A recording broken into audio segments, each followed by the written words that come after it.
Gracias por la presentación. Decía, para mí es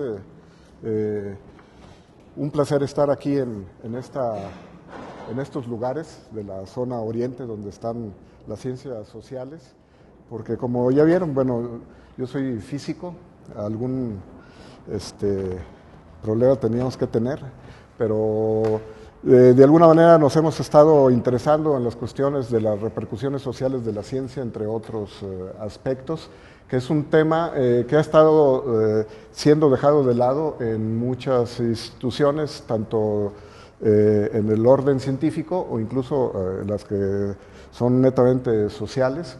Esa es una encrucijada que se tiene que estar recuperando porque es parte de nuestro proceso de avance social, sobre todo en el lado académico, y estas cuestiones son una buena oportunidad para tratar de fincar esas relaciones.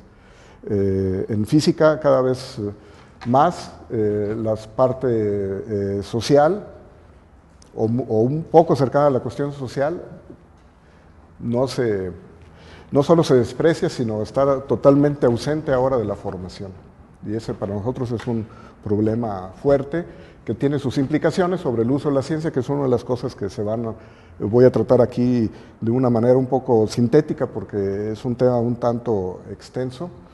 De hecho, estas cuestiones que voy a hablar sobre un personaje, Francisco Javier Estrada, que lleva el nombre de nuestra sociedad, pero es un personaje que falta todavía mucho por estar sacándolo de su estado de olvido, a pesar de que ya es un tanto conocido, pero sus aportaciones son más que relevantes. Voy a tratar de dar esa información y sobre todo la época que vivió, que fue una época en la cual una corriente filosófica que se trató de implantar en México para su desarrollo y que finalmente en algún momento podemos decir que fue abortada, hay mucho que decir al respecto.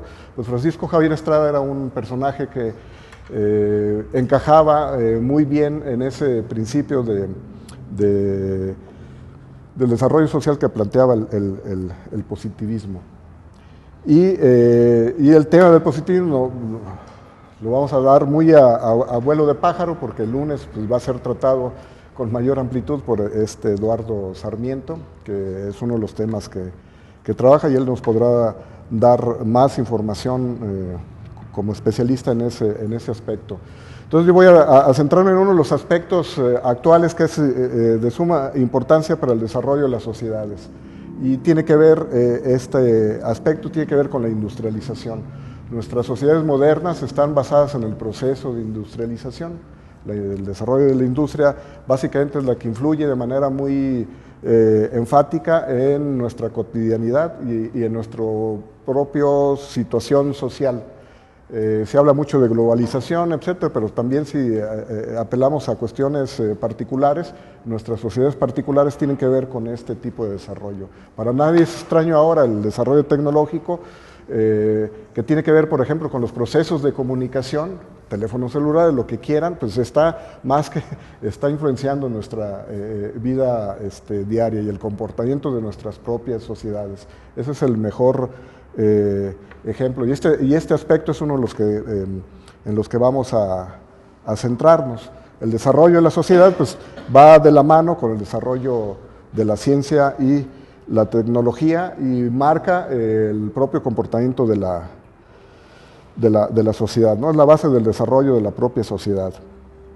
Y este aspecto fue uno de los planteamientos, bases planteados en la introducción del positivismo en México. Justo este aspecto era una de las finalidades del positivismo cuando se instaló en México, ¿no? Dirigir el proceso de industrialización del país que prácticamente no existía y que en la actualidad tendríamos que preguntar si existe.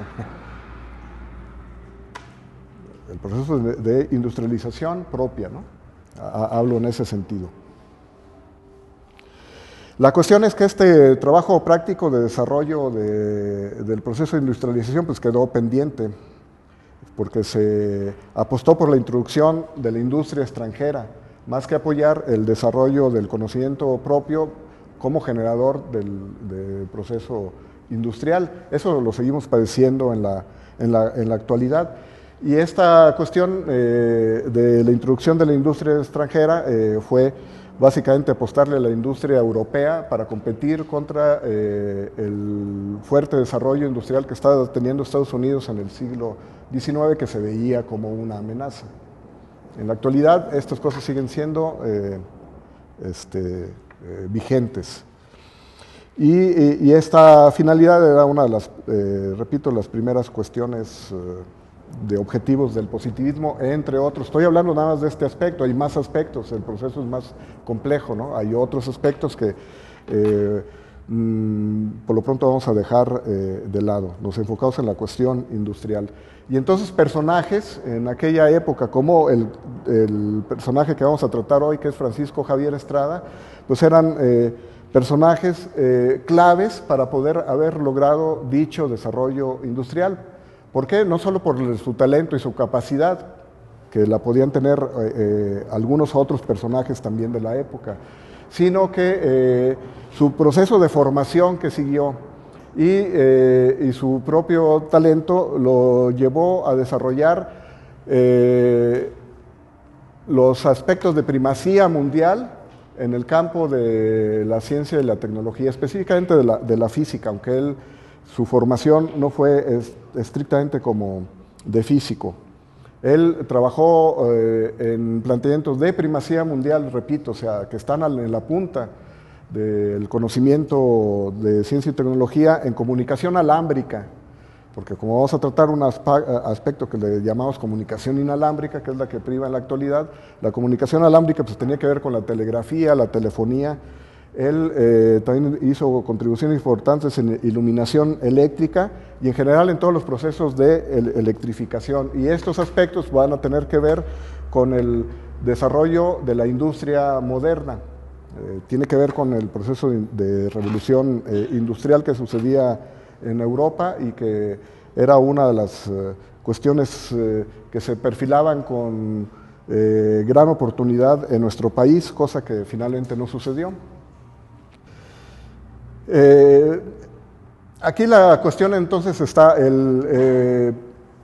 nuestras sociedades altamente influenciadas por el desarrollo tecnológico es una cuestión histórica.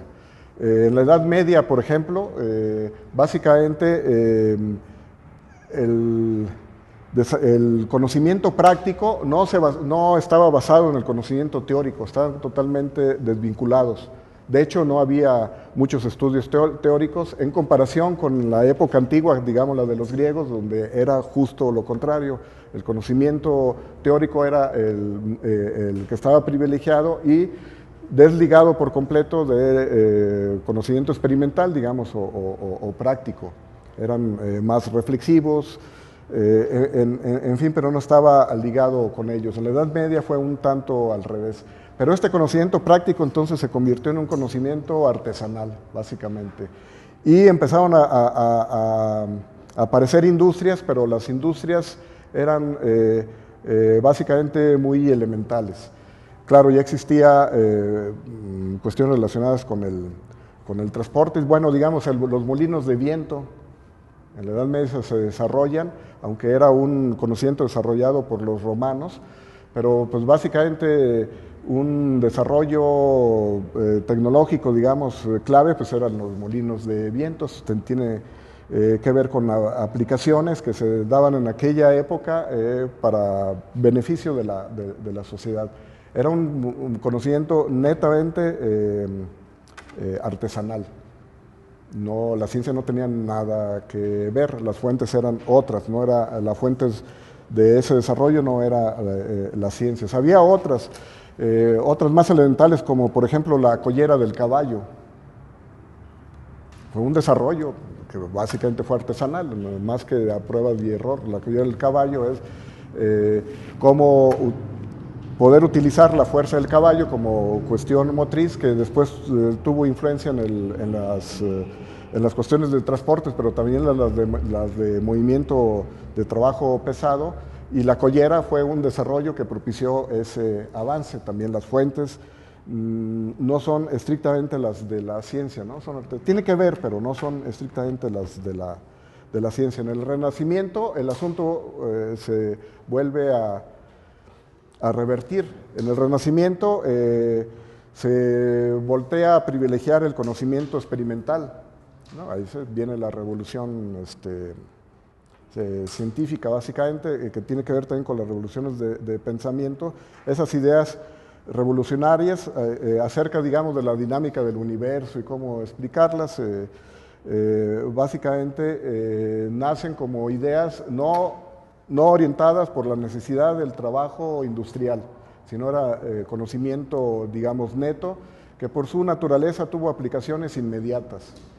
Estas cuestiones de la dinámica del universo, pues inmediatamente empezó a...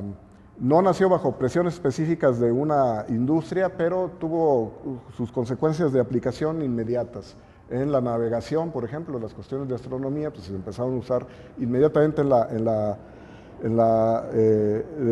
navegación, y algunas otras industrias que ya existían, cuyas fuentes no eran estrictamente el conocimiento científico, también fueron influenciadas. Por ejemplo, las cuestiones de las destilerías y cervecerías pues, se vieron beneficiadas con el análisis de gases y reacciones. O digamos en Holanda, la cuestión del manejo del vidrio y la posibilidad de hacer lentes propició a su vez el desarrollo de la óptica para poder construir los primeros instrumentos que inmediatamente fueron utilizados para el propio desarrollo de las ideas teóricas que se empezaron a desarrollar en esa época, ¿no? El telescopio, microscopio, etc. Entonces, la influencia que tuvo esta cuestión en la vida social y de ideas fue inmediata. No se diga ya en la cuestión de pensamiento, ¿no? Y cuestiones de reflexión. Todos los procesos filosóficos están muy influenciados por lo que sucedió en esa época, ¿no? Los grandes pensadores pensaban acerca del universo y se empezaron a establecer corrientes filosóficas importantes, ¿no? Esa es una época de revolución. El aspecto entonces en el que estoy enfocando sobre la cuestión industrial, pues esa cuestión industrial fue un efecto colateral, digamos. El desarrollo de ese pensamiento, su principal aportación era en el campo de las ideas, pero tuvieron aplicaciones inmediatas en las diferentes industrias.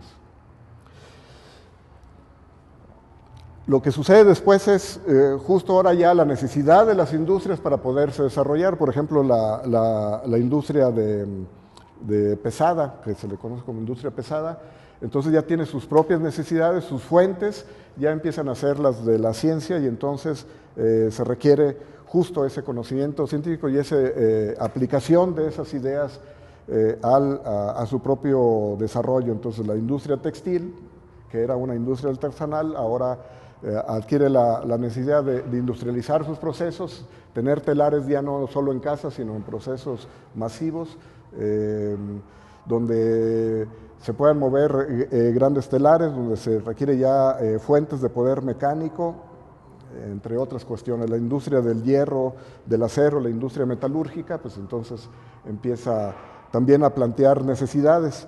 Esto hace que el uso de energía o la cantidad de energía que se requiere para el desarrollo de esos estudios sea una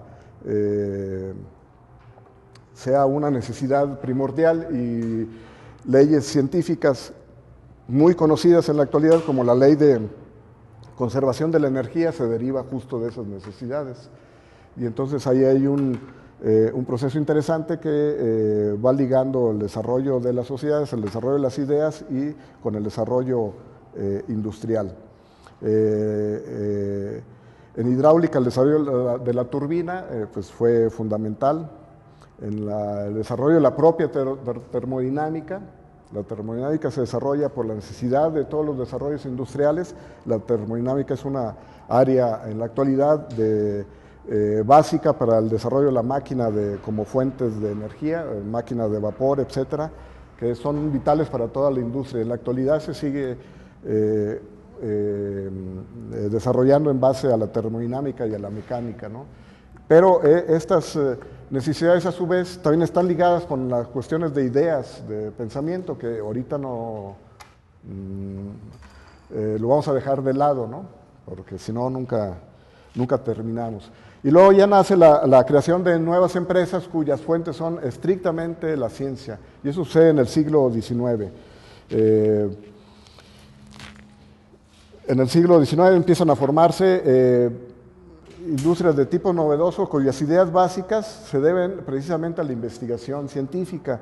El caso más claro es la industria eléctrica pesada, el alumbrado eléctrico, la telegrafía, las turbinas de agua, luego las turbinas de vapor, la industria fotográfica.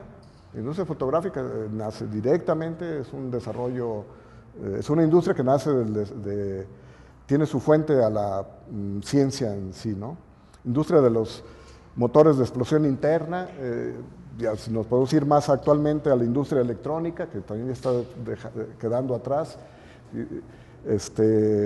la industria de las computadoras, la energía nuclear, la aviación, estos ya son temas que es muy claro que sus fuentes son estrictamente el desarrollo científico. Y en la actualidad pues ya podemos hablar de nanotecnología y lo que gusten. Son cuestiones de ideas científicas que inciden directamente en los procesos de industrialización. Y estos procesos de industrialización son claves para el personaje que vamos a revisar rápidamente y la cuestión de uno de los objetivos del positivismo en México, desarrollo industrial, como parte de uno de los objetivos que perseguía el positivismo, que era el progreso, el orden y progreso. El caso de San Luis Potosí, hay ejemplos claves que merecen estudiarse en la actualidad y que han estado dejando de lado. Por ejemplo, hablando ya del siglo XIX, nos situamos en el último cuarto del siglo XIX, en San Luis Potosí, empiezan a desarrollarse ejemplos muy interesantes de desarrollo industrial y de formación de los individuos que ejercen ese desarrollo industrial, que tenía muchas posibilidades. Aquí en San Luis Potosí, un caso es Estrada, pero no es el único. Otro de ellos es el caso de Pedro Garza Cepeda, que va a ser desconocido. No sé si les sea familiar. Pedro de la Garza Cepeda es un personaje que se forma al abrirse la Escuela Nacional Preparatoria. Bueno, estudia en San Luis, aunque no era de San Luis, nació en Montemorelos, pero básicamente su familia vivió aquí en San Luis Potosí. Y después de estudiar un rato en el Instituto Científico, que en aquella época se cerró, se va a estudiar en la recién inaugurada Escuela Nacional Preparatoria, base del proceso educativo del positivismo. Entonces él se empieza a formar dentro de esta corriente ya de positivista. La Escuela Nacional Preparatoria pues estaba a cargo de Gabino Barreda y Pedro de la Garza es uno de sus estudiantes. Posteriormente se va a Alemania, se doctora ya en filosofía, en el área de física y matemáticas, y regresa a San Luis Potosí a incorporarse al Instituto Científico y Literario. Entonces este personaje se forma dentro de estas corrientes positivistas, teniendo esta mentalidad de la necesidad del conocimiento científico para el desarrollo de las sociedades a través de los procesos industriales, y entonces al regresar de Alemania, a pesar de que estudió matemáticas, que supuestamente es un tanto, es un tema que puede estar, y más en aquella época, aislado del proceso de desarrollo industrial, logra empezar a realizar, en base a su conocimiento, las primeras fábricas que existen en San Luis Potosí, como la fábrica de hielo. En aquel entonces él crea una fábrica de hielo, la primera que existe pues casi en el país, pero al menos en San Luis Potosí, y la logra instalar porque viene de una formación en Alemania, no solo en matemáticas, sino trabaja con un personaje que se encarga de la creación e instalación de la iluminación en la ciudad de Gotinga, donde estudió Pedro de la Garza en la Universidad de Gotinga. Y entonces él llega con máquinas eléctricas, ya para entonces, y se encarga de los procesos de iluminación en San Luis Potosí junto con Francisco Estrada, y logra iluminar la primera calle en todo el país. Y podríamos decir que en toda América, pero bueno, vamos a decir, la primera ciudad iluminada en México, la primera calle iluminada en México la logra Pedro de la Garza a finales de la década de los 70 decimonónicos, y empieza a dar servicio de alumbrado eléctrico al Palacio de Gobierno. Y gracias a esos desarrollos eléctricos puede instalar una fábrica de hielo. Duró ahí poco porque luego tuvo que ir a fundar el Instituto Sonorense de Ciencia y Artes, que abortó al poco tiempo, pero él es uno de los ejemplos de la formación de esta corriente positivista. Por lo pronto es todo lo que vamos a tratar de Pedro Garza, pero se empiezan a dar esos casos de desarrollo. Esa era la base de los objetivos positivistas, lograr la industrialización del país. Podemos hablar de otros aspectos, yo me voy a centrar en su objetivo de industrialización como medio para lograr el progreso y garantizar el orden, que eran las premisas del positivismo al instalarse aquí en México. Esto no pudo desarrollarse. Los esquemas estratégicos que utilizaron quienes decidían los programas de gobierno en México, ¿sí? No voltearon a su alrededor a ver las importantes contribuciones de sus científicos. Había pocos, pero los había, como fue el caso mencionado ya de Pedro Garza y el otro caso de Francisco Estrada. Pedro de la Garza usa exclusivamente el conocimiento como él se formó, y ese conocimiento cómo lo puede utilizar para desarrollar cuestiones industriales. El caso de Francisco Estrada es todavía más importante porque él no usa el conocimiento, sino lo genera. Es de los primeros que empieza a generar conocimiento propio, y por eso decimos que son desarrollos de primacía mundial. Y ese conocimiento, como son de él, tiene la posibilidad de poderlos patentar, de registrarlos, ganar los privilegios y poderlos comercializar.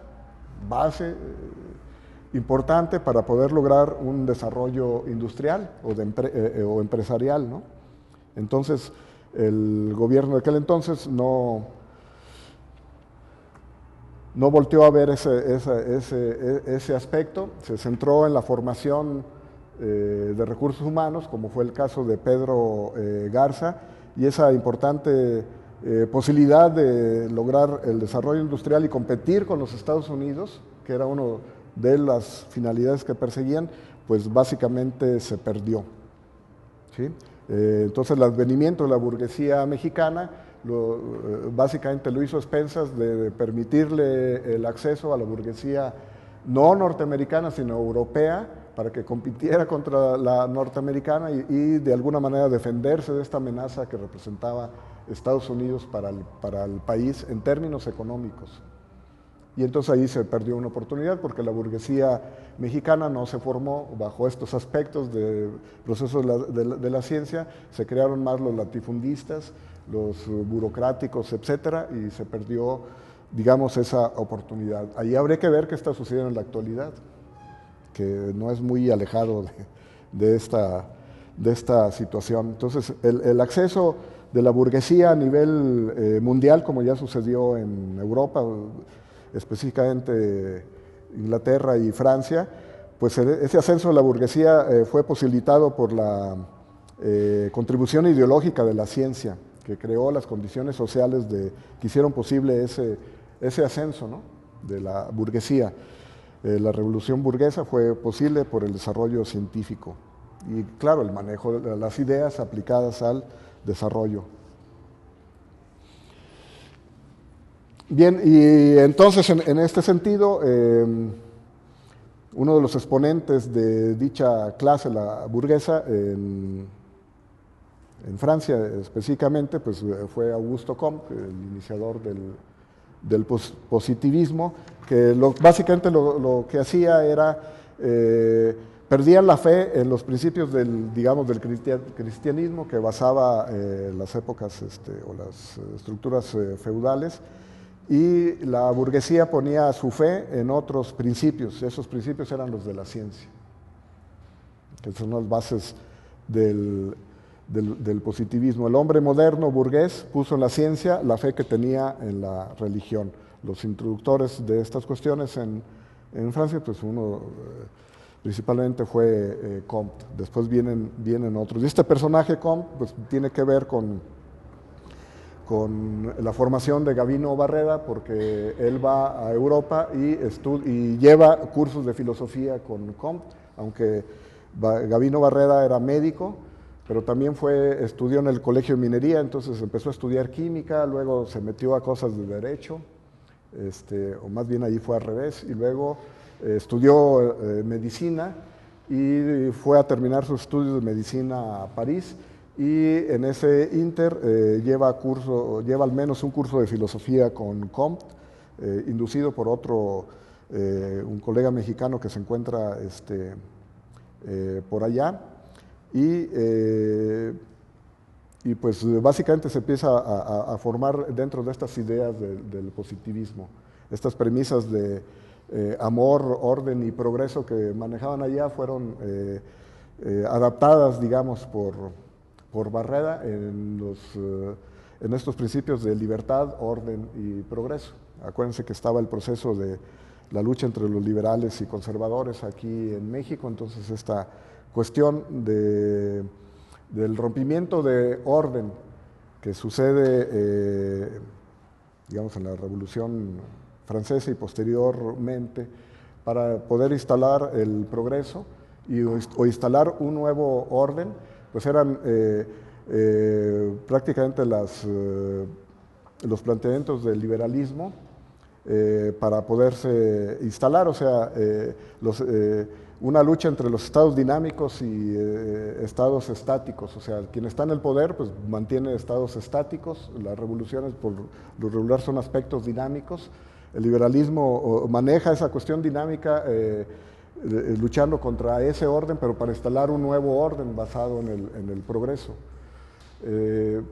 Y entonces esto estaba sucediendo también en México, planteado desde aquellos personajes de los que ya nos han hablado, que empezaron a formar la filosofía ecléctica usando cuestiones de modernismo, luchando contra la escolástica, pero sin renunciar a las cuestiones religiosas, en fin, que nos han estado hablando Saladino y Stefano en los anteriores pláticas.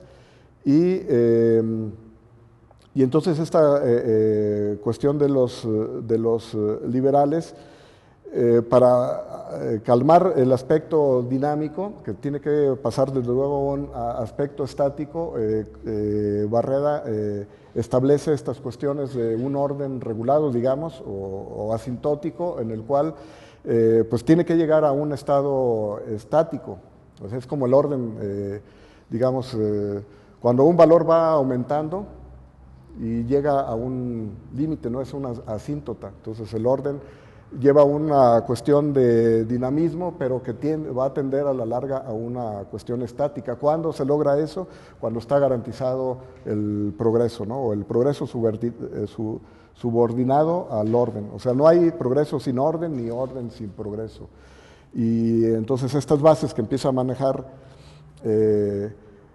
Barreda, se dice que desde que, pues digamos, al triunfo del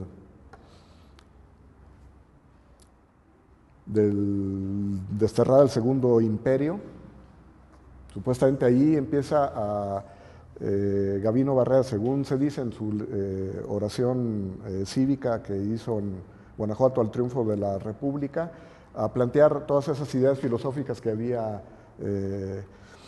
aprendido de Comte, pero lo más seguro es que desde antes él estuviera trabajando en estos aspectos, por el dato que se va a manejar, el dato que se va a manejar aquí. Básicamente el postulado de la misma libertad de conciencia que se manejaba en las cuestiones del liberalismo queda resumido en Barreda en la fórmula positivista, que era emancipación científica, religiosa y política. Entonces, de esta manera, la divisa comteana de amor, orden y progreso lo transforma a libertad, orden y progreso. Gabino Barreda regresa a México y en la década de los 50 decimonónicos, entre otras actividades que desarrolló, se incorporó a la Escuela Nacional de Medicina, él como médico, y se incorpora como auxiliar del curso de física que lo daba Ladislao de la Pascua en la década de los 50. ¿Cuál es la cuestión esta que tiene que ver con nuestro personaje? Que nuestro personaje va a México a estudiar a la Escuela Nacional de Medicina farmacia, pero lleva el curso de física, lleva justo el curso de física en el cual Gabino Barreda está ayudándole a Ladislao de la Pascua. Y el curso de medicina que lleva Francisco Estrada es un curso cargado a las cuestiones de aplicación de la medicina en las cuestiones de lo que en la actualidad le podríamos llamar biofísica, o sea, la medicina, pero enfatizando la cuestión de conocimiento útil que ya se manejaba desde finales del siglo XVIII en México por nuestros pensadores ilustrados. El conocimiento útil, ¿no? La filosofía útil. Y pues lo más seguro es que tuvo una relación muy cercana con Francisco Estrada, Gabino Barreda y Francisco Estrada, uno como su profesor, aunque era ayudante del curso, y el otro como estudiante de dicho curso de física. Porque Francisco Estrada, aunque se recibió de farmacéutico, cuando regresa a San Luis, su trabajo fue netamente en el área de la física, y él se firmaba como físico, ¿no? Al final del siglo XIX, su firma era como físico, cuando no existía la formación de física en México, ¿no? Bien, la cuestión es que el tipo de burgués en México se pretendió apoyar en el trabajo industrial, pero no fue así, ese no fue el campo donde va a adquirir su fuerza, a pesar de que el porfirismo también se empeñó en hacer grandes esfuerzos en ese sentido, ¿no? Fortalecer la burguesía industrial mexicana. Se fortaleció los procesos industriales, muy publicitados en la época porfirista, pero no era una industria mexicana. A pesar de ese esfuerzo, la gran industria quedó en manos de extranjeros, básicamente europeos, y se apoderó la burguesía europea de dicha industria y la fomentó en México. Nuestra burguesía, entonces ya no la formaron industriales, sino terratenientes, latifundistas, especuladores, que en vez de fomentar la industria mexicana, la entregaron a los capitales europeos. Y esta es una visión que trabaja mucho Leopoldo Sea en sus estudios que hizo sobre el positivismo, ¿no? Él ve estos, entre otros aspectos, ve estos aspectos de los procesos industriales. Y al instalarse la República, pues el Estado empieza a ver o a afincarse al ideal educativo del conocimiento científico, a formar a la gente, pero bajo los procesos de conocimiento científico. Son los planteamientos de la Escuela Nacional Preparatoria. Pero no exclusivamente científicos, va ligado con el desarrollo de las artes. No estaba desligado. Veían el desarrollo de las artes como eje también complementario importante. De ahí los nombres después de los institutos científicos y literarios, pero no solo eso, sino también de las campañas de orden social que se querían establecer a Barreda. Lo llama el gobierno de Juárez prácticamente para que se haga cargo de los proyectos educativos, el establecimiento de la Escuela Nacional preparatoria, pero los estados también hubo estos tipos de movimientos. Aquí en San Luis Potosí, por ejemplo, llega Tomás de Cuéllar. Tomás de Cuéllar, un personaje que lucha o que estaba estudiando en el colegio militar, era uno de los niños héroes. Él era uno de los niños héroes. Tomás de Cuéllar era un cadete, estuvo defendiendo el Palacio de Chapultepec y ya posteriormente sigue el camino, digamos, de las letras o de las artes, y en 1868 él llega a San Luis con un programa muy específico de tratar de establecer procesos no formales de educación que contribuyera al desarrollo y educación de la sociedad. Y empieza a editar la Ilustración Potosina, que era una revista de artes y de ciencia. La Ilustración Potosina en 1869 prácticamente empieza a publicarse, ha de haber durado unos 2 años hasta que Tomás de Cuéllar lo vuelve a llamar el gobierno mexicano para coadyuvar a los procesos educativos que están lanzando a nivel nacional. Entonces esos visos empezaban a practicarse aquí en San Luis.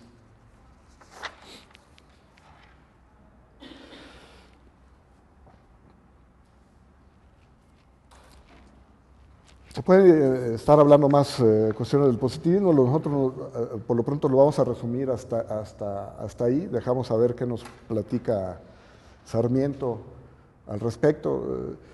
Posteriormente tiene que ver, en su primera etapa entonces el positivismo prácticamente fue un proceso pedagógico iniciado por Barreda, la formación de gente en esta cuestión en un sentido práctico de la vida a través del conocimiento científico. Tiene una segunda etapa que tiene que ver con estas cuestiones del advenimiento del Partido de los Científicos, muy ligados a los procesos políticos de Porfirio Díaz, que sería una segunda etapa, y una tercera que los propios positivistas empiezan a criticar todo este proceso como Justo Sierra y empiezan a cambiar de personajes base de sus ideologías. En vez de Comte ahora iba a ser Spencer, etc. Entonces hay varios momentos, eso lo vamos a dejar de lado para no alargarnos tantos y quiero pasar rápido al caso de Francisco Estrada. Pero antes también hay que ver qué antecedentes tenía. La formación de Estrada no fue gratuita, me refiero que de repente tenía talento o se empezó a formar y se interesó por la ciencia, sino que es parte de todo su proceso de formación que lleva de los cursos de primeras letras. Y eso tiene que ver con los esfuerzos de Manuel María Juan Joseph Antonio Clemente Gorriño y Arduengo, que era el nombre completo de Gorriño y Arduengo, que ya se ha visto que uno de sus principales intereses fue la educación.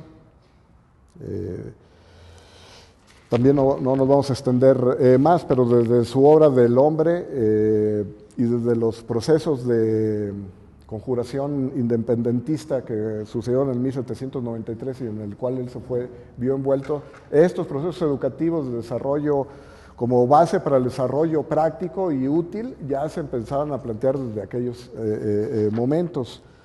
Lo hizo no solo ahí, sino en su obra del hombre, aunque es más una reflexión sobre el hombre como un microcosmos en interacción con nuestro medio natural, digamos. También tenía sus planteamientos educativos y también lo hizo en muchas otras ocasiones. Ya no voy a entrar ahí en detalles, pero básicamente Gorriño al final entiende la educación como una fuerza positiva, transformadora del hombre y de la sociedad. Le concede, como más adelante también lo harán, como ya lo estamos viendo, los liberales mexicanos, la facultad de corregir los males sociales. Y Gorriño también veía la amenaza de los Estados Unidos como algo que había que tener presente y que únicamente a través de la educación y del desarrollo de fábricas podría lograrse. Y esto ya se planteaba desde 1793 en sus ideas en el proceso de independencia, que quedó absuelto, pero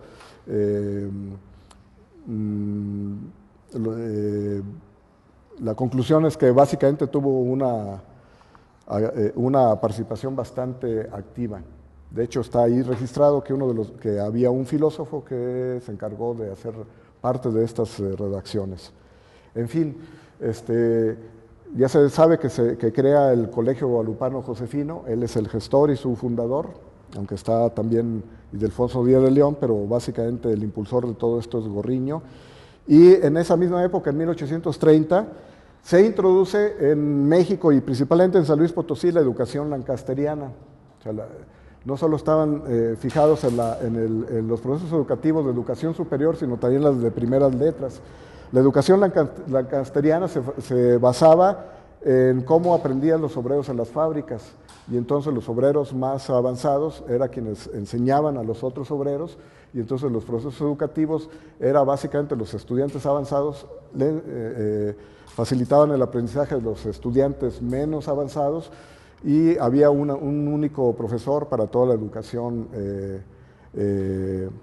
básica. Entonces, básicamente era como se trabajaba o se enseñaba a los obreros en las fábricas inglesas. Entonces, ahí se ve cómo ya se fincaban estos visos de cómo potenciar el desarrollo industrial a través de una educación similar a como se aprende en la industria. La educación lancasteriana entonces inicia en San Luis en 1830 y uno de sus primeros profesores es Juan María Valvoltín, otro personaje también ilustrado que se encarga de la educación lancasteriana, y él es otro personaje que también vale la pena que se esté estudiando. Crea las primeras máquinas voladoras en el país en 1840 y es uno de los introductores de la fotografía como empresa en San Luis Potosí y en México. Y, en fin, Estrada estudia en este sistema con el profesor Pedro Vallejo. Estudia en el sistema lancasteriano, es una cuestión importante. Y después, vive los primeros visos de la educación positivista cuando todavía no estaba implementada, bajo la tutela de Gavino Barrera, mientras Estrada está cursando en la Escuela Nacional de Medicina el curso de física con Ladislao de la Pascua en 1855, digamos.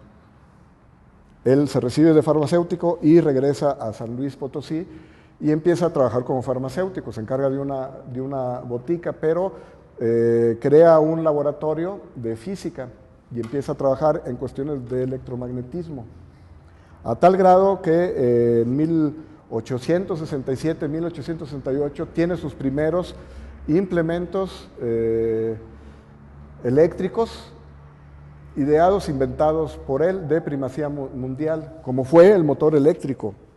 Estamos hablando de 1867 cuando lo desarrolla, ya cuando se abre el Instituto Científico y Literario, él se encarga de la cátedra de física y no fue como luego a veces ahora sucede, que le podríamos dar una cátedra de ciencias a algún abogado, que ahorita podría sonar raro, entonces no lo era tanto, pero él es llamado justo por sus vocaciones en el área de la física. Estas cosas ya se empiezan a conocer en la ciudad cuando estaban los franceses y los conservadores instalados aquí en San Luis Potosí, y el Instituto Científico no funcionaba como escuela, ¿no? Entonces él tenía su propio laboratorio. El motor eléctrico como tal se empieza a desarrollar, según la historia oficial de la ciencia, en 1872. Estrada lo tiene desarrollado en 1868. Cuando uno dice estas cosas, luego se ve como algo no creíble. Luego a veces son muy criticados estos aspectos. Pero es parte del mismo proceso de abandono que tenemos sobre estos personajes y nuestra propia indiferencia hacia el talento mexicano en el área industrial que vivió el país, como en estos ejemplos que estamos hablando de la aborción del positivismo, al entregarle el proceso industrial a la burguesía europea, ¿no? En fin, sus desarrollos son de primacía mundial. De hecho, el motor eléctrico es presentado en estas ferias industriales. Se me olvida ahorita cómo se llamaban, pero la de París en 1872 por Gramme, pero Gramme presenta no presenta el motor eléctrico, presenta una máquina dínamo que, según se dice, era idéntica a la de Estrada. Porque Estrada en 1868 manda sus planos a Francia para que fuera construida y nunca le contestan. Y lo volvió a mandar y nunca le volvieron a contestar. En la feria descubren la máquina que era, según el decir de la gente que la vio funcionar aquí en San Luis Potosí, exactamente igual. De hecho, en el Museo de Ciencias de Zacatecas hay una máquina de Gramme, como la presentada en 1872. Y resulta que cuando la exhibe Gramme, la ponen a funcionar y una persona que iba pasando por ahí, que sabía del electromagnetismo, empezó a jugar con ella y cambió las conexiones. Dijo, oye, mira, esto lo puedes conectar así. Y resulta que empieza a funcionar como un motor eléctrico, o sea, la electricidad podía mover, digamos, cuestiones mecánicas, pero las cuestiones mecánicas a su vez pueden generar electricidad. Esa es la base muy a grandes rasgos del motor eléctrico. Entonces, esta persona que andaba por ahí, ahorita se me olvida el nombre, era científico, claro, pero jugó con ella y entonces pues el Gramme dijo, caray, mira, o sea, no sabía ni lo que... Bueno, no es tan así, pero vamos a exagerarle, no sabía ni lo que estaba presentando. Y este arreglo, Estrada lo había presentado aquí en San Luis Potosí porque los periodistas de aquel entonces también se confundieron y la empezaron a manejar como la máquina de movimiento continuo. Y varias notas que aparecen en 1868 aparece como el descubrimiento mexicano de la máquina de movimiento continuo. No era tan así, era básicamente el motor eléctrico. Y el motor eléctrico fue la base posterior de los procesos de industrialización eléctrica. ¿Quiénes lo aprovecharon? No solo los europeos, la industria norteamericana. ¿Y qué personaje fue el que logró desarrollar eso? Pues básicamente Edison, ahora se habla de Tesla, etc. Ellos son los que empiezan a manejar, pero ¿cuándo empiezan ellos? A finales de la década de los 70 del siglo XIX. Eso está desarrollado 10 años antes en San Luis Potosí por Estrada, cuando estaba pleno de sus facultades, porque en 1870 se enferma de ataxia locomotriz. La ataxia locomotriz pues, es una enfermedad degenerativa, pero que inhibe el movimiento muscular con dolores bastante intensos y pues entonces prácticamente ya no, pues batalla para moverse y son dolores sumamente intensos. Esto fue en 1870, en pleno desarrollo de sus facultades y hacía trabajo experimental.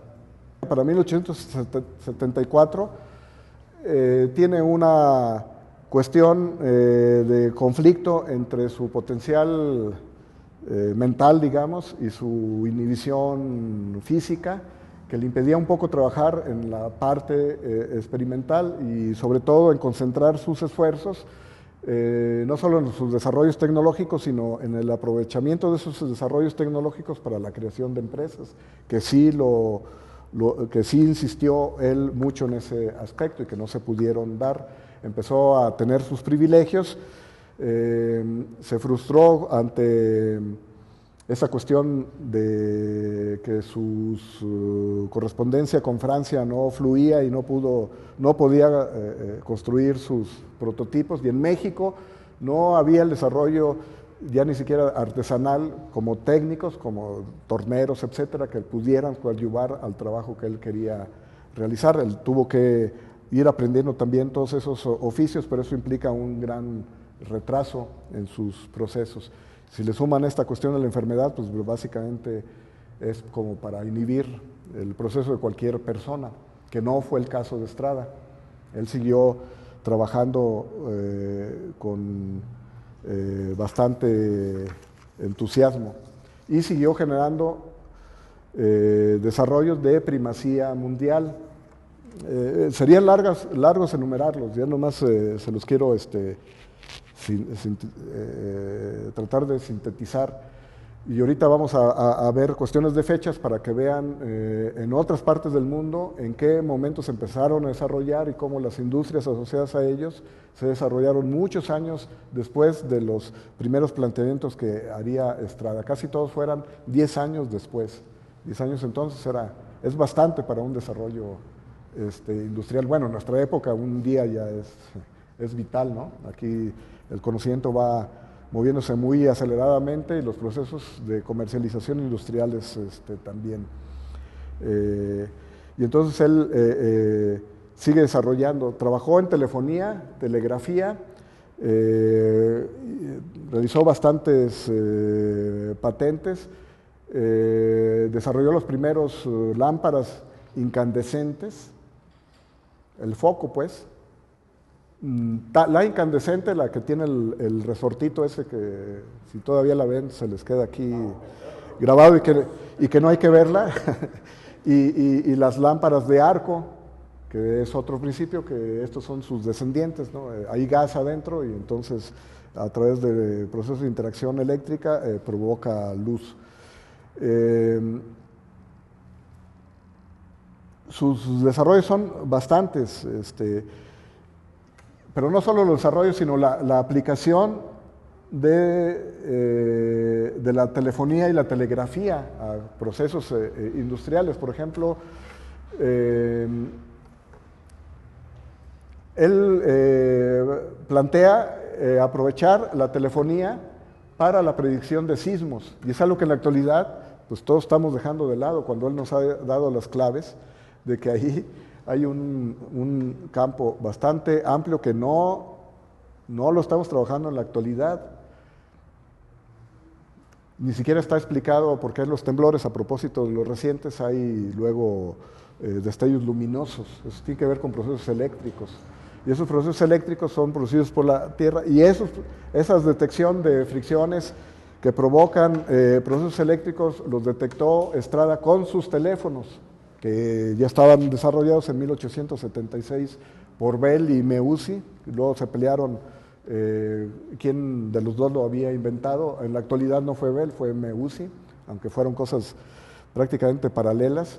Pero Estrada mejoró esos instrumentos en la misma época, y sus instrumentos eran mucho más prácticos que los comerciales.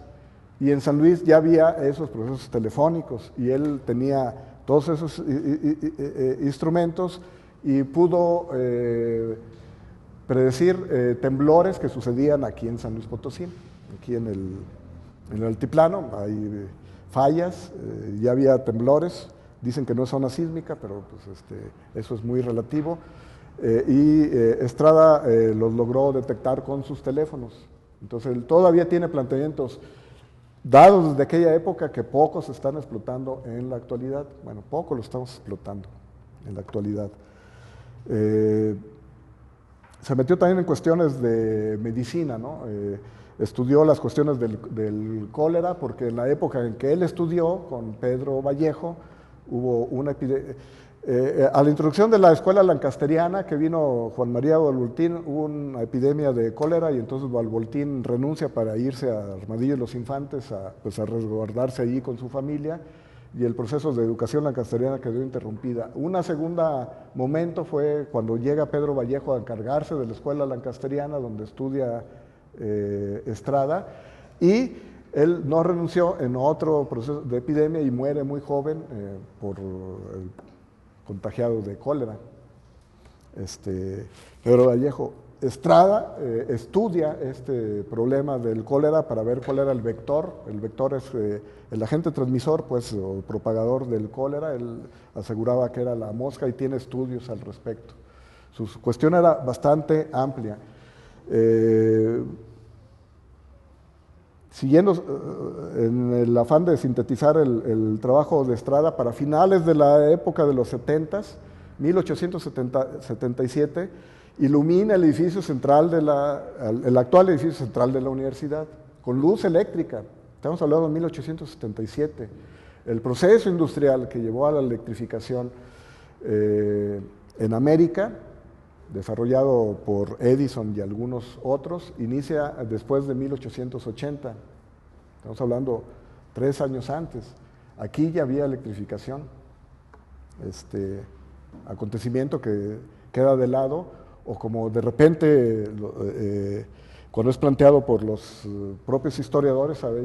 Ellos también argumentan luego que eso no podía haber sido posible porque Edison lo descubre, lo introduce después. Entonces ahí también estamos negando las posibilidades de desarrollo propio, ¿no? En 1877 Estrada tenía patentado un piano eléctrico. Su esposa era hija de uno de los músicos de aquella época, no Flavio, sino, ahorita se me van los nombres, y entonces pues se pone a ver qué aplicaciones podía tener la electricidad, y entonces patenta un piano eléctrico en 1877. Sus desarrollos son bastantes, es bastante amplio. ¿Cuál es su peculiaridad? Es generador de conocimiento, décadas incluso antes que otros desarrolladores a nivel mundial, con las patentes a su nombre y con todo en la mano para poder desarrollar la industria. Claro, hay que recordar que está sumamente enfermo, y eso, pues, su moral, pues, la debilita, ¿no? Pero con todo y eso sigue trabajando. La comunicación telefónica a larga distancia, mayor lograda a nivel mundial, la hace Estrada en 1882. O sea, el teléfono como empresa inicia muchísimo después. Ya saben, todavía cuestiones experimentales. En 1882, San Luis Potosí está conectado con la Ciudad de México. La comunicación a larga distancia mayor lograda a nivel mundial, más de 400 kilómetros, con comunicación en 1882. Está conectado el observatorio meteorológico que está en el edificio central con el observatorio central. Y en esa época finca sus esfuerzos en lograr comunicación inalámbrica.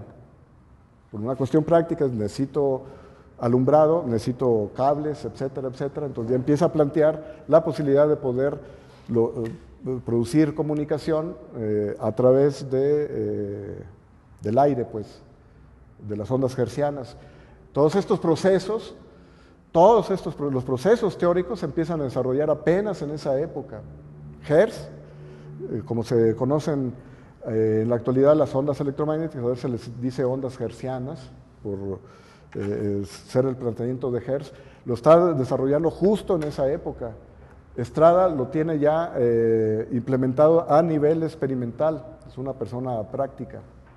Y los experimentos los realizan en la actual oficina de rectoría, que era el Gabinete de Física. Si ustedes van allá afuera, actualmente hay una placa que dice Francisco Estrada, como un homenaje póstumo, digamos, a su labor en favor de la educación en San Luis Potosí, en particular en el entonces Instituto Científico, y ahí hizo los primeros experimentos de comunicación inalámbrica, desde donde están ahorita, digamos, las secretarias ahí dentro, hasta las oficinas de Fermín, hacían esos procesos de comunicación inalámbrica. En 1882, su objetivo era comunicar trenes en movimiento con la estación central.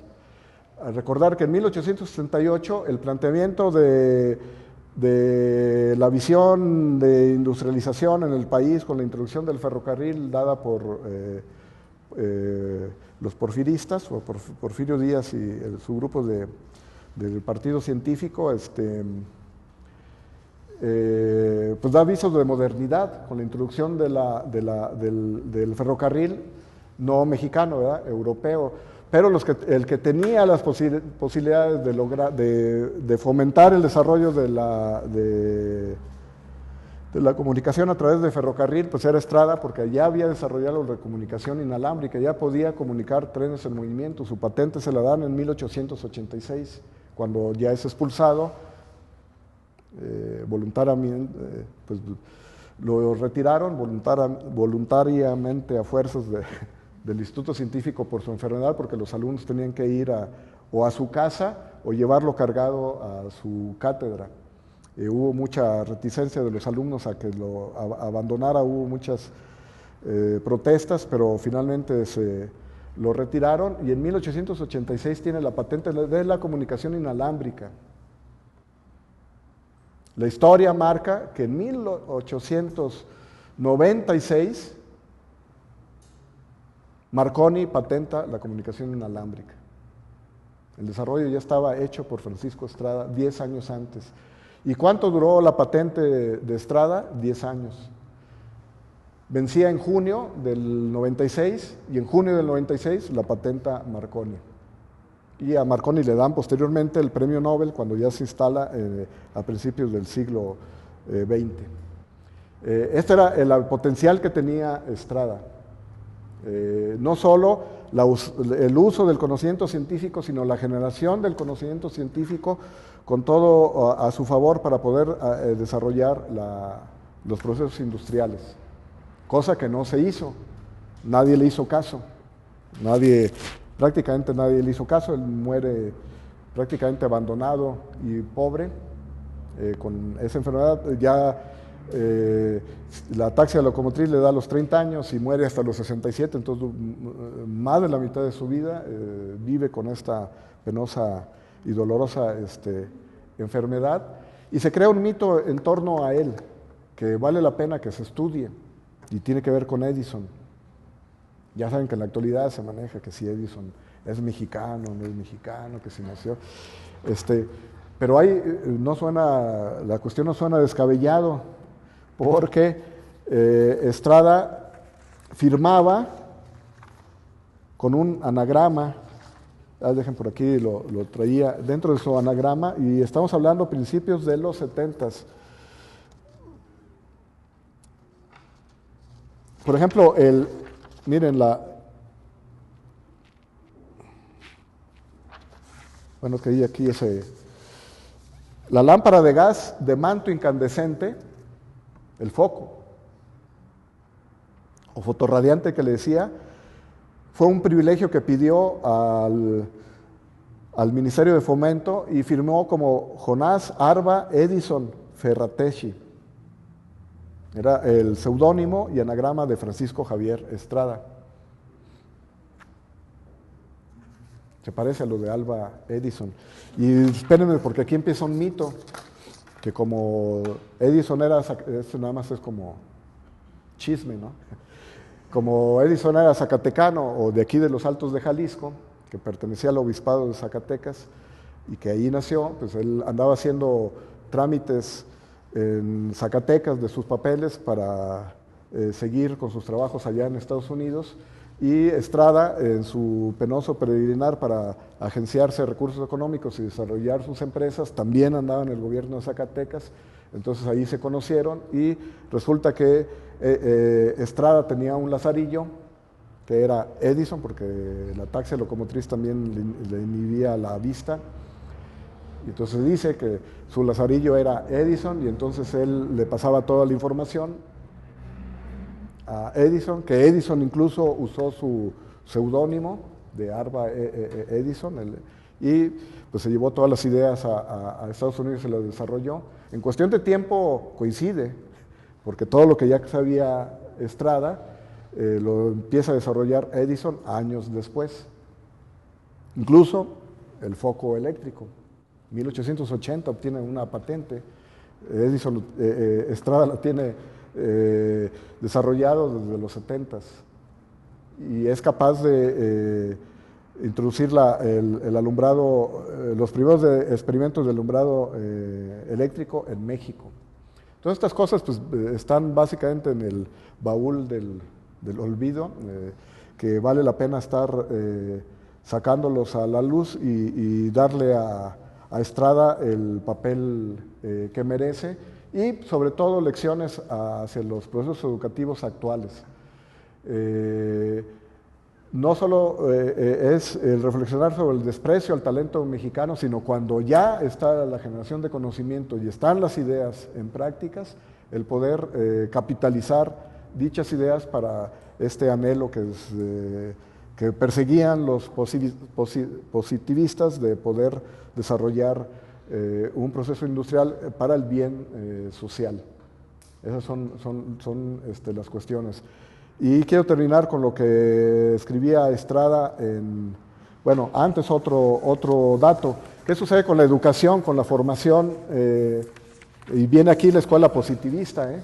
Estrada, nada más un dato, en 1879 hay un anuncio en la Unión Democrática, el periódico, sí, entonces ya era la Unión Democrática aquí en San Luis Potosí, donde Estrada ofrecía clases gratuitas de telegrafía eléctrica. En aquel entonces no solo tenía los teléfonos, la telegrafía, él tenía telégrafos impresores, donde ya no había que conocer la clave Morse. Los telégrafos impresores pues ya imprimían el mensaje. Y la telegrafía eléctrica, el 15, le voy a leer lo que publicó Estrada en este periódico el 5 de enero de 1879. El día 15 del corriente se abrirá en la casa del que suscribe y bajo su dirección una cátedra teórico-práctica del expresado ramo, ya como ramo pues, industrial, para señoritas exclusivamente. Entonces aquí es permitir la formación de las mujeres en cuestiones educativas, y eso es una cuestión que hacía Estrada. Entonces la clase no era para señoritas. La clase, que será gratuita, se dará los martes, jueves y sábados de 5 a 6 de la tarde. Las inscripciones se reciben en la misma casa, calle de Tercer Orden, en la actual Galeana, número 3, y firma Francisco Estrada, hijo. Esta cuestión sobre la posibilidad de educación a las mujeres es interesante subrayarla, porque dentro de los procesos educativos de Gorriño también tenía su planteamiento de extender la educación a las mujeres. Eso poco se habla, pero Gorriño ya lo manejaba. Y termino con una nota que escribe Estrada en 1874, en el Minero Mexicano, revista especializada en ciencia, pero en 1874, y refleja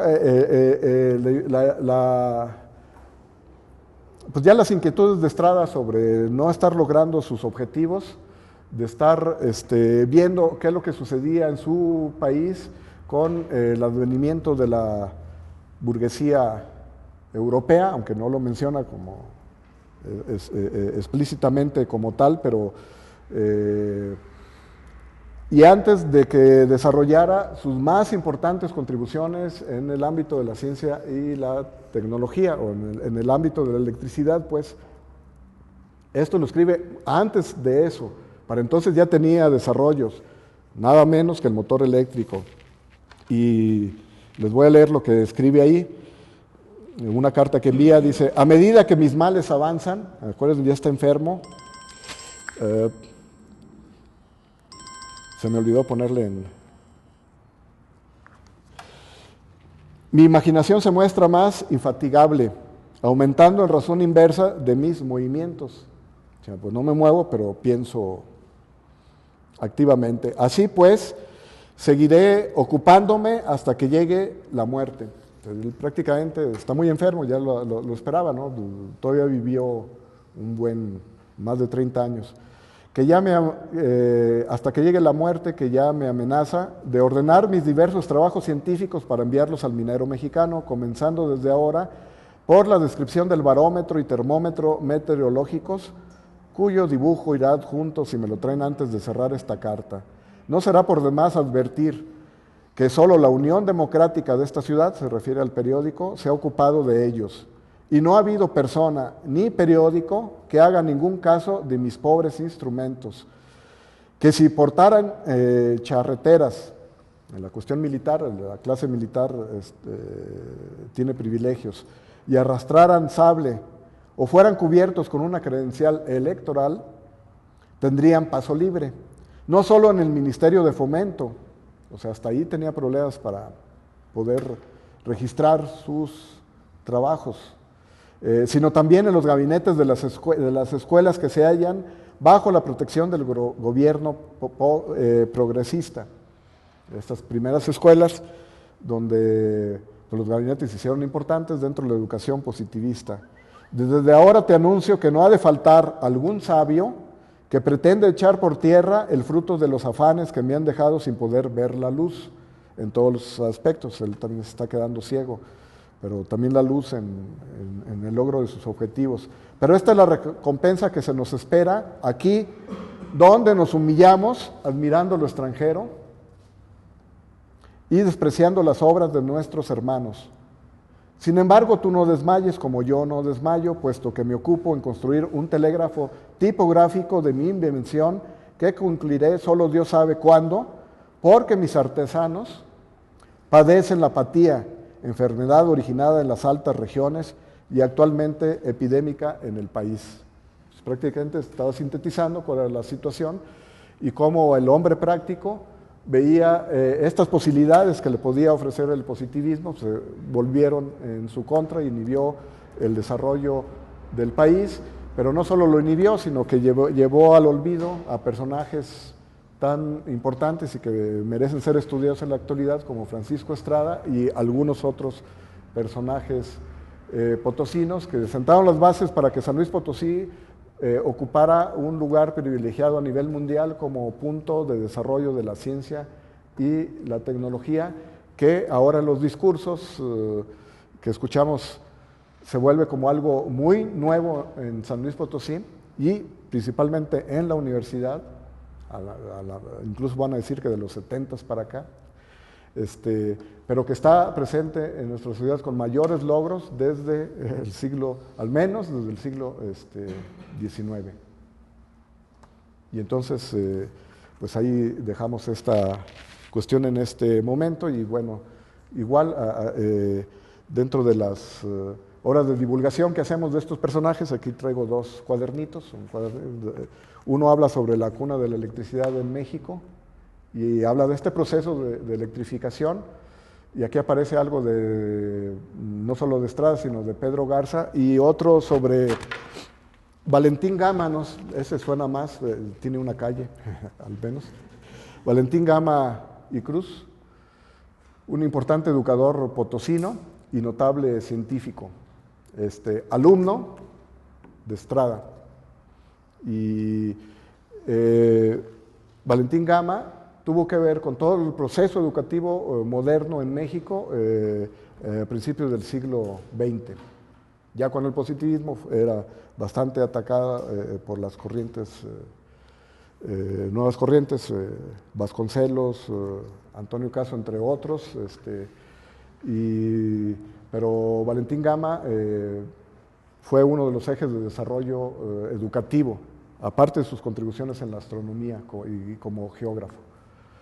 Entonces, hay estos dos libritos ahí pueden tomar uno y uno, o los que quieran, mientras alcancen. Y con eso pues termino esta cuestión que espero no haya sido tan aleatoria. Sí. Eso de Tomás Edison, yo que en esa época como Edison tenía muchos conflictos con Tesla. Ajá. Sobre qué corriente se dominaba. Lo que yo quiero saber, o lo que me da curiosidad es saber, aquí en México, ¿cuándo se retoma, por ejemplo, esta corriente de Tesla? Sí, es lo que quiero saber. ¿Cómo, qué época histórica aquí en México se llega a tomar a Tesla? O si aquí en México se sabe sobre Tesla, o si no hay un documento.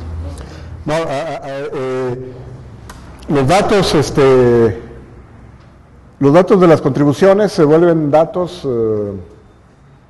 de periódicos. Nos hemos empeñado en encontrar las memorias de Estrada, no del papá, sino el papá era filósofo y médico, sino de Estrada. Necesitamos encontrar sus memorias, donde debe estar registrado procesos técnicos para poder hacer arqueología industrial, digamos, o instrumental. Pero en sus experimentos de alumbrado eléctrico que tiene desde el 77, necesariamente usó una corriente específica, alterna o continua, no sabemos. Entonces necesitamos investigar más sobre sus aportaciones, que no existen. Él ya se quejaba de que el único que le hacía caso era el periódico La Unión Democrática en el 74. Después, poco se habla de él, más que muy eventualmente en los periódicos a nivel nacional. Alguien va a decir, bueno, ¿por qué no publica como lo hacía todo el mundo? Bueno, aparte de que no existía el SNI y no había esa necesidad, su empeño era el desarrollo industrial. Yo necesito privilegios y poderlos comercializar para poderlos desarrollar. Si los empiezo a publicitar, como fue las intenciones de enviarlos a Europa para su registro, pues estos eran escamoteados, nunca le contestaban. En fin, entonces prácticamente se centra en sus memorias. ¿Qué tipo de corriente? Ahí está la clave. O sea, mientras a nivel histórico, o los historiadores de la ciencia se centran en si Tesla o Edison, qué pobre Tesla, ahora que hay estas corrientes de la nueva, el New Age que le llaman, ahora los chavos, su ídolo es Tesla, y entonces lo quieren reivindicar contra Edison, pero pues acá está Estrada, que es mucho más anterior a ellos y que tenía la clave de cuál era, qué tipo de corriente era la que se podría ahí utilizar. A ciencia cierta no lo sabemos, pero para lograr eso tuvo que haber hecho experimentos con corriente directa y con corriente alterna.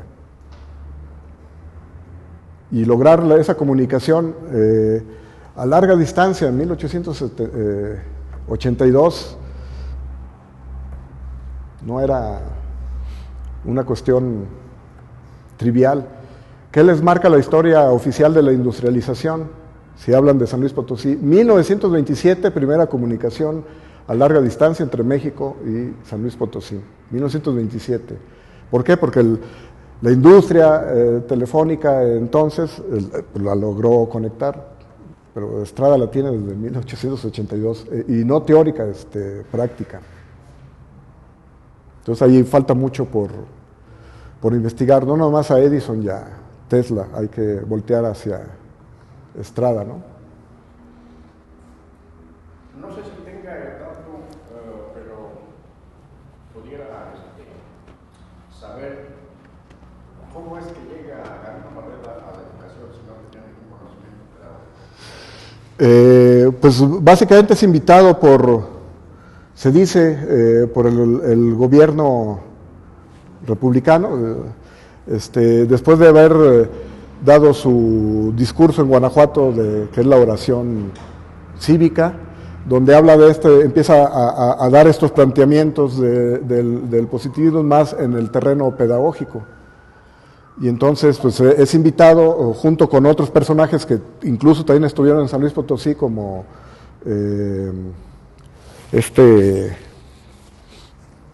Díaz Covarrubias, entre otros, que eran muy afines al gobierno de Juárez, y en esos trabajos de esa comisión, finalmente le encargan la instalación de la Escuela Nacional Preparatoria en estos preceptos de la pedagogía positivista.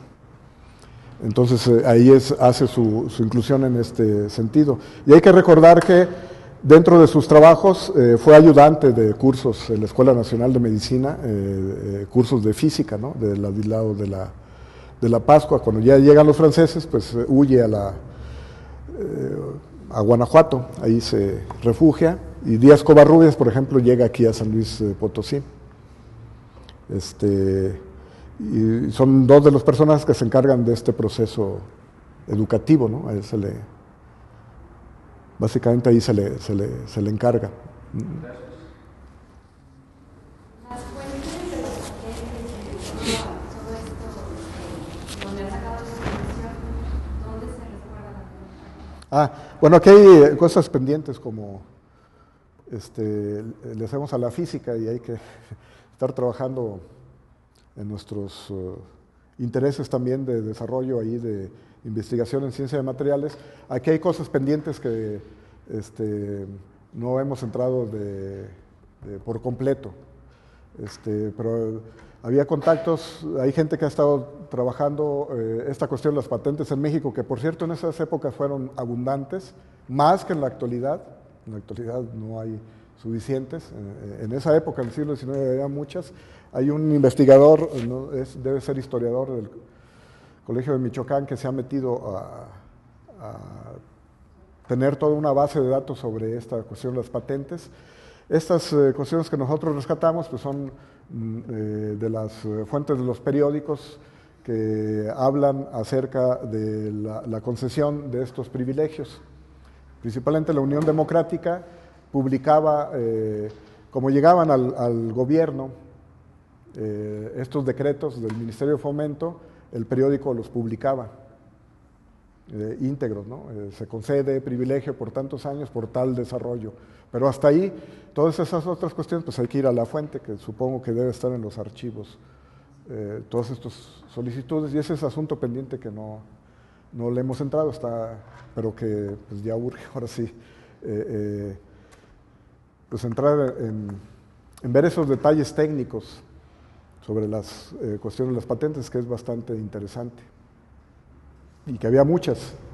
Bueno, por lo que comentaba al principio, como en esta época el desarrollo científico pues, estaba marcado por las tendencias positivistas, ¿no? Que trataban de dar un desarrollo al país por medio de la industrialización.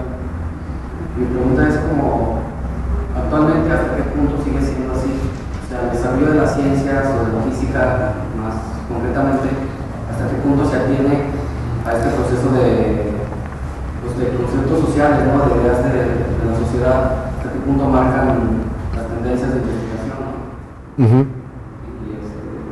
Pues son como una serie de preguntas que creo que van ligadas, ¿no? Igual, pues, ¿qué es lo que busca realmente la física? O sea, ¿ya busca tendencias para el desarrollo social o busca realmente comprender alguna parte del mundo? Sí, no, ya lo decía aquí al principio, la formación social es necesaria en la gente que se está formando en el área de la ciencia y la ingeniería, y cada vez está más ausente. Esto tiene sus implicaciones, porque las repercusiones sociales de la ciencia son poco reflexionadas en el ámbito científico, a menos que sea por la parte científica que tiene ya una natural inclinación hacia estas cuestiones sociales y que de mutuo propio hace formaciones en este sentido, o en las artes. En el caso de la física hay bastantes personajes que han caminado por este otro lado de las ciencias sociales y de las propias artes, y no son ejemplos mínimos, son bastantes. Hay escritores, hacen obras de teatro, o sea, dramaturgos, y hay gente que se ha metido a hacer cosas de sociología de la ciencia, de filosofía de la ciencia, y han tenido contribuciones importantes, pero su repercusión hacia la reflexión en los ámbitos científicos, al menos en nuestro país, es sumamente... no se cultiva, y eso tiene sus repercusiones. Pues si le preguntamos a un científico cuál es tu compromiso, pues no va a salir de hacer rollos de clichés, se encierran en sus laboratorios, hacen lo que aprendimos a hacer, y de ahí no salgo porque es una situación cómoda. Digo, no estoy minimizando, estoy poniendo qué es lo que aprendimos a hacer. Tienen, digamos, doctorados o postdoctorados en un área muy restringida y específica, y entonces yo ya tengo una maquinita que estoy generando conocimiento justo en ese punto, y poco es lo que puedo contribuir a los problemas sociales.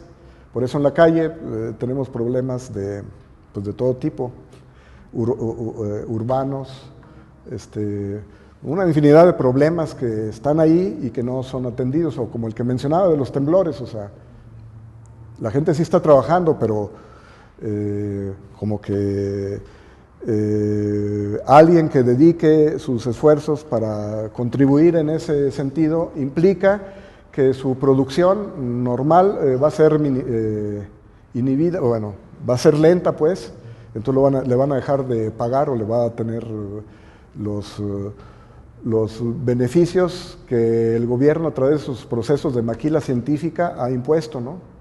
El Sistema Nacional de Investigadores, entre otras cuestiones, yo marco las pautas y estás o no estás. Pero si no estás, aguas, porque entonces viene la denigración de tu actividad. Y buzos, porque ya sucedió, ya entrevistaron al rector y ya dijo, pues, el que no tiene producción, no está en el SNI, no tiene producción, entonces no vale. Y pues, entonces dice uno, pues, ¿cómo es posible que una autoridad universitaria esté planteando esa posibilidad? Entonces, ¿qué es lo que entiende por desarrollo científico y tecnológico? Y qué es lo que se entiende en nuestro compromiso social de desarrollar ciudadanos pues bien preparados, formados, etc. Hay otras actividades no catalogadas que son esenciales para su desarrollo y que la historia nos las está diciendo, ¿no? Y entonces este tipo de reflexiones no son muy comunes, pero ya se empiezan a dar. Ya en los congresos de física, por ejemplo, en el reciente ya hay incluso hay temas que tienen que ver entre ciencia y religión y luego todos empiezan a protestar.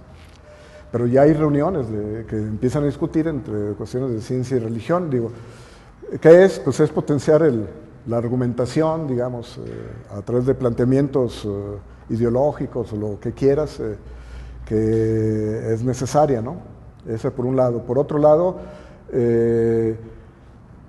voltear a ver otras fuentes de conocimiento alterno, como lo que establecía gente como Feyerabend, por ejemplo, las ciencias alternas, o sea, todo tipo de conocimiento es esencial, y entonces criticaba los esquemas de estándares de los paradigmas, digamos, científicos para darle cabida a esas otras tipos de conocimiento y el debate entre la comunidad para optar por uno o por el otro. Entonces eso pues, te rompe los esquemas, ¿no? Te abre más esas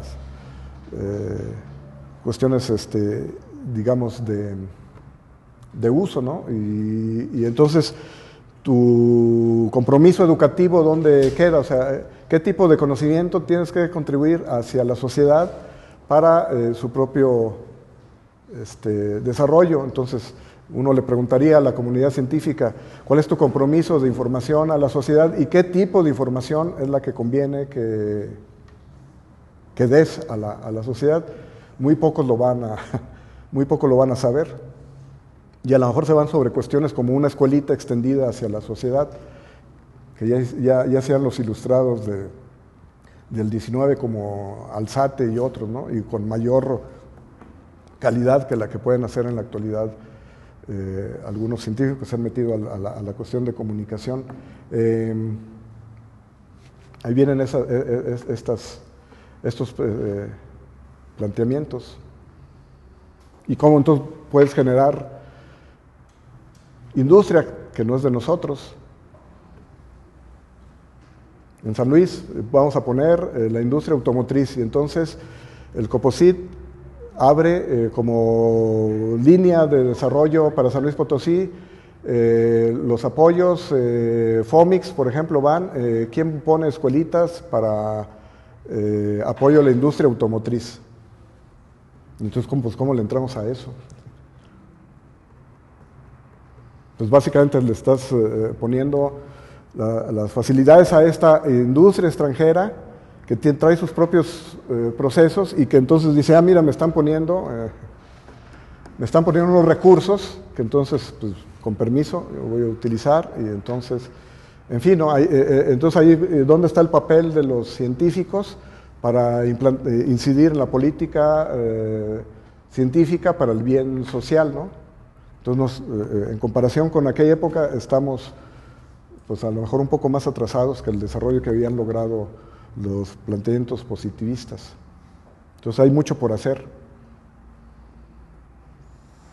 La industria aeroespacial, pues, ¿para qué? Estamos, o sea, procesos de comunicación, tenemos teléfonos celulares, que por cierto está aquí dando lata, y ¿de quiénes son? O sea, no son de nosotros. Estamos limitados.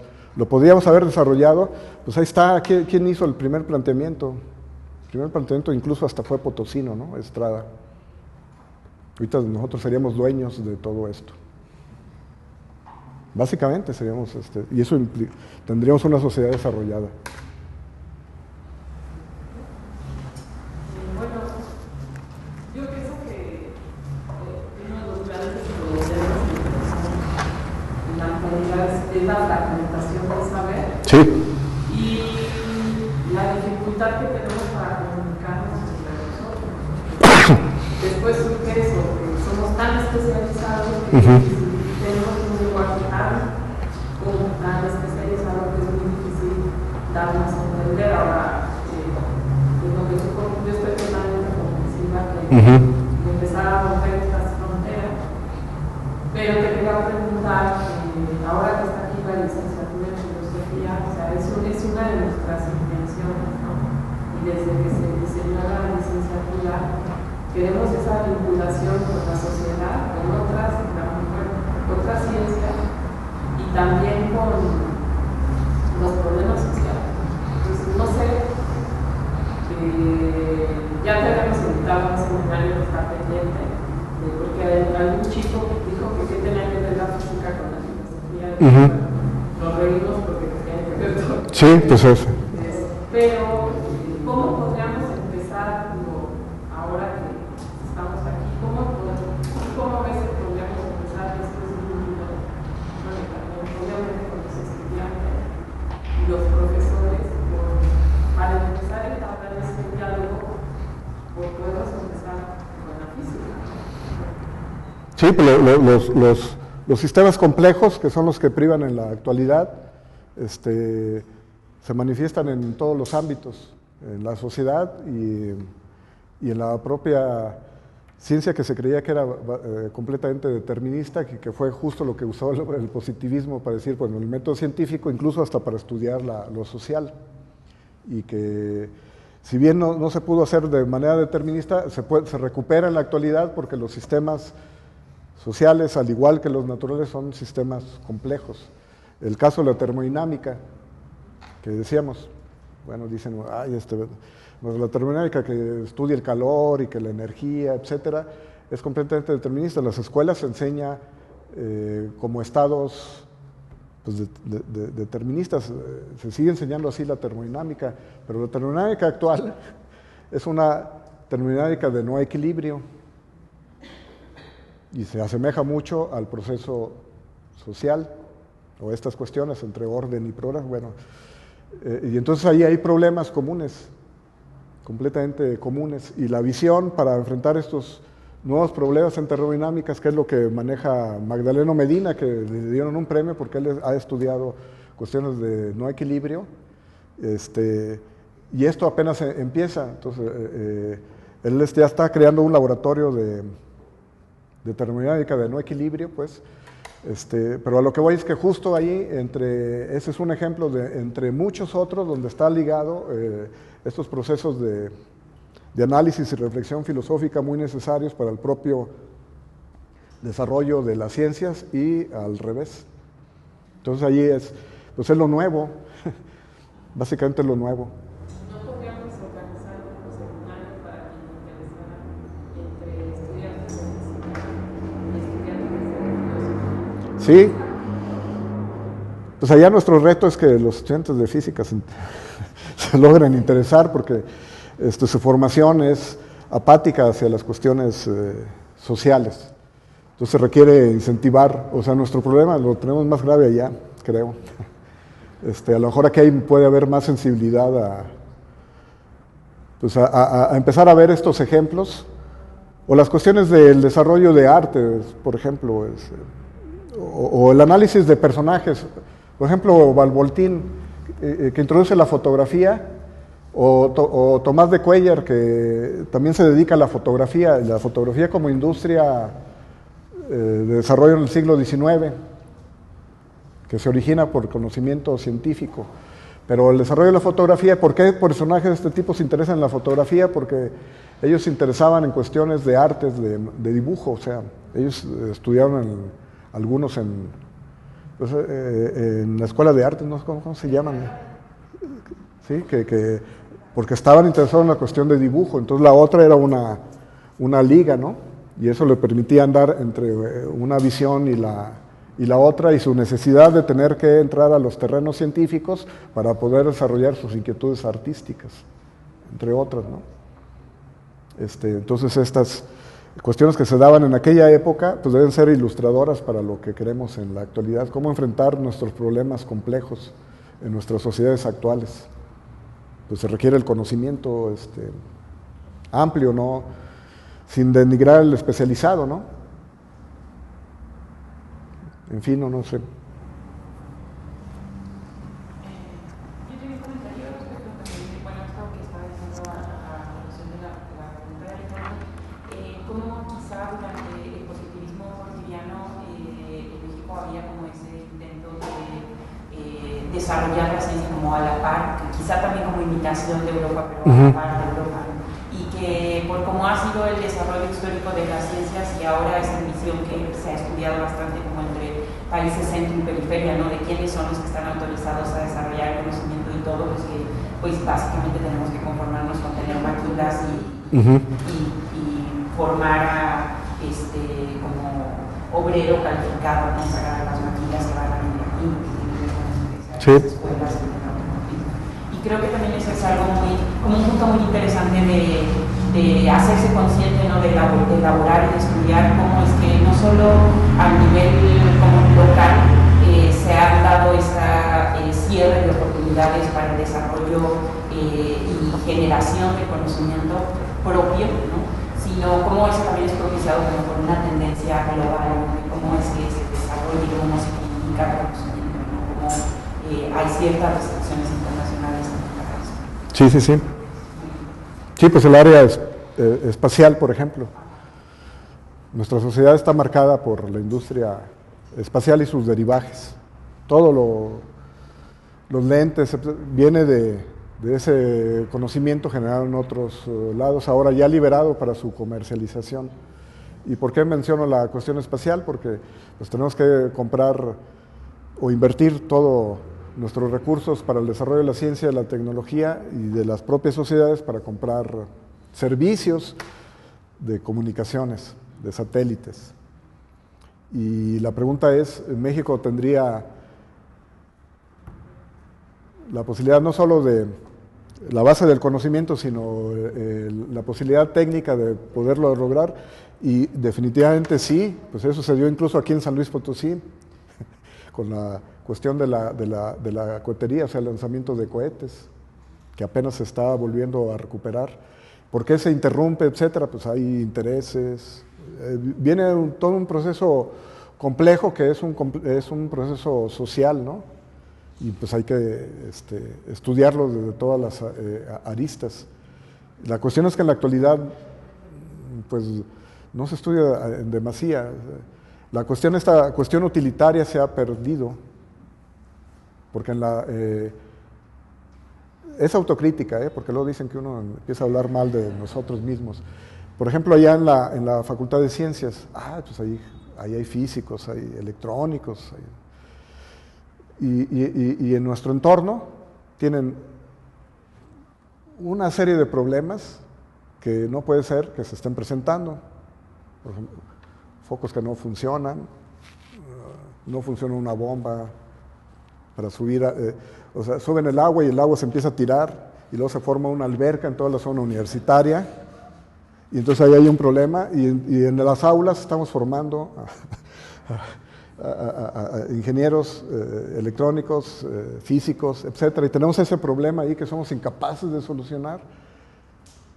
digo, entre muchas otras cuestiones, las cuestiones de medio ambiente, tenemos una agenda ambiental y estamos allá llenos de basura, lámparas que no se pueden apagar, porque el apagador quién sabe dónde esté, y están noche y día y tienen años, porque hasta eso luego duran mucho, hasta que se funde. Ya cuando se funde, todavía luego tenemos el descaro de, pues cámbiala, ¿no? Después de tiempo, ya nos dimos cuenta que cámbiala y el problema continúa, entonces, pues que no, ¿dónde está nuestra conexión con el aspecto de formación del cual somos responsables, ¿no? Entonces allá afuera, pues sucede, pues, si sucede en nuestras aulas, pues allá afuera puede suceder cualquier cosa. En fin, ¿no? Y eso también, bueno, es un problema muy complejo porque, de hecho, también ha sucedido en la filosofía. Como si la filosofía no sirviera para nada. Y también ha habido posturas filosóficas como si ser práctico es peyorativo. O sea, yo porque voy a solucionar un problema práctico si yo soy un teórico. Todas estas cosas las arrastramos por distintas posturas filosóficas y también en un análisis en otra universidad que diríamos de ineficacia de la educación es que nos pasaba lo mismo a todos. Los que enseñaban física después resultaba que esa teoría no la sabían aplicar y lo mismo pasaba en lógica y lo mismo que iba pasando. ¿Y qué quiere decir? Que al fin y al cabo el pensamiento parece que es un pensamiento que nunca está en nuestra vida diaria, nunca está en nuestros problemas cotidianos. Sí. También esta licenciatura tiene esa intención. Sí, y también la de no vivir, con Estefano, pensando que los europeos son mejores que nosotros,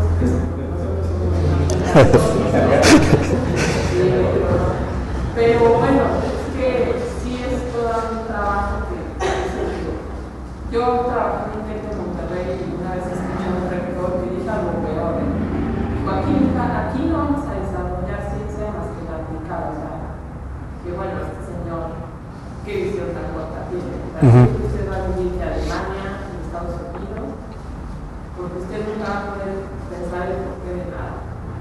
Entonces, también obviamente es una tendencia de política internacional. Pero creo que como universidad también tenemos la obligación, por lo menos de conciencia propia, de no seguir esa inercia, de por lo menos desde nuestra trinchera intentar egresar universitario. Sí. Sí, hay casos. Hay un personaje que ahorita es jefe de la dirección de comunicación o divulgación de la ciencia en la Universidad Veracruzana, y lo menciono porque se formó aquí en San Luis en física. Él ha desarrollado cosas que le llama el protométodo, o sea, esta cuestión de cuestiones epistemológicas que pueden ayudar o a potenciar las capacidades, digamos, colectivas para la resolución de problemas, entre otras cosas, pero él dirige revistas de comunicación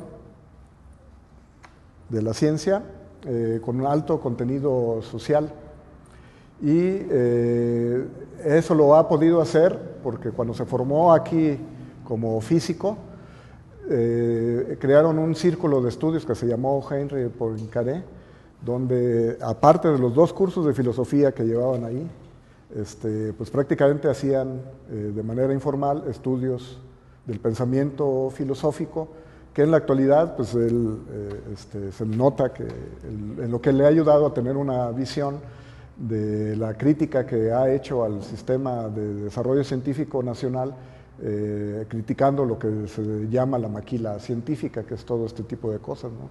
O sea, nosotros somos maquiladores científicos del conocimiento, entre otras cosas, y hemos tenido la incapacidad de cómo voltearlo hacia el desarrollo social. Las publicaciones que hacen ellos allá son interesantes y valdría la pena darles una vista para ver cómo implementar cuestiones de relación entre ciencias y aspectos sociales. Él tiene ya el jarocho cuántico en la jornada y las publicaciones de la Universidad Veracruzana, que se llama La ciencia y el hombre. Y son interesantes.